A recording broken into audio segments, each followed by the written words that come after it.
எல்லோரும்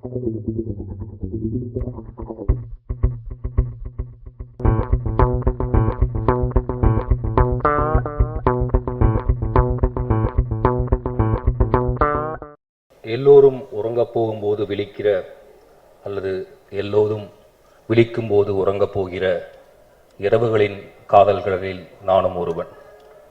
இரவு தேவதைகளுக்கானது, இரவு காமத்திற்கானது, இரவு காதலுக்கானது, இரவு கவிஞர்களுக்கானது, இரவு படைப்பிற்கானது.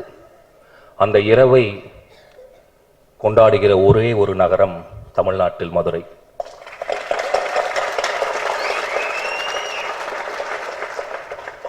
அந்த இரவின் அனைத்து குணாதிசயங்களுடனும் ஒரு படம், ஜிகிர்தண்டா.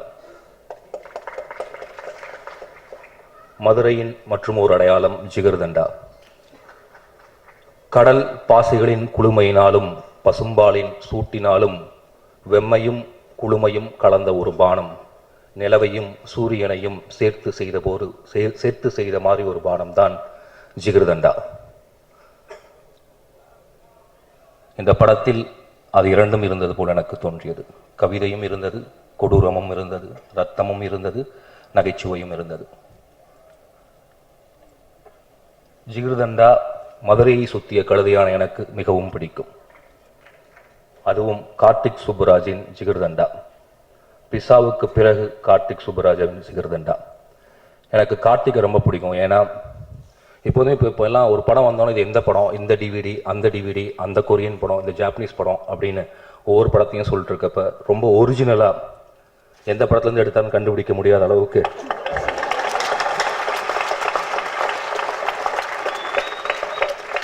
சும்மா ஒரு கிண்டலுக்காக சொன்னேன். ரொம்ப ஒரிஜினலான ஒரு இயக்குனர். அண்ட் ஒவ்வொரு இந்த ஜேர்னர் அவர் அட்டெண்ட் பண்ணக்கூடிய விதங்கள் ரொம்ப பிடிச்சிருந்துச்சு.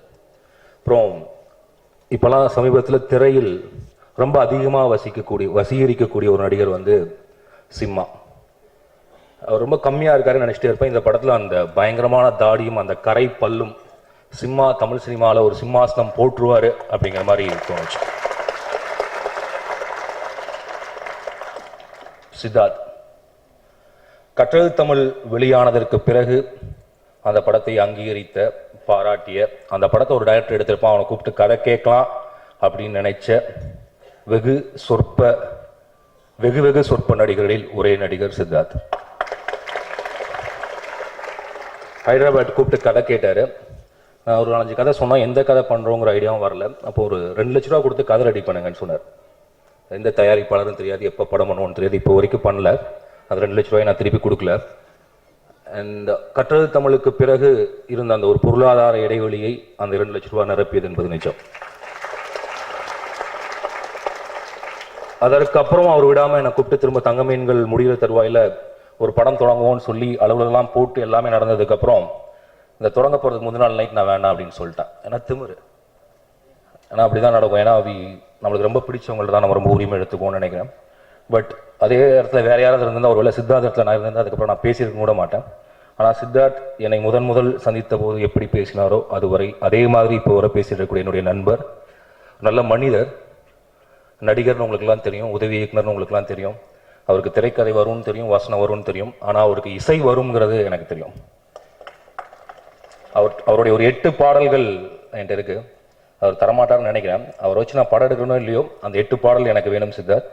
அண்ட் சித்தார்த் ஜிகிர்தண்டாவில் மட்டுமல்ல, இந்திய சினிமாவில் மட்டுமல்ல, அவர் எடுக்கக்கூடிய எல்லா முயற்சிகளிலும் வெற்றி பெற வேண்டும் என்பது என்னுடைய ஆசை, என்னுடைய பிரியம். அவருக்கு என்னுடைய வாழ்த்துக்கள். நன்றி, வணக்கம்.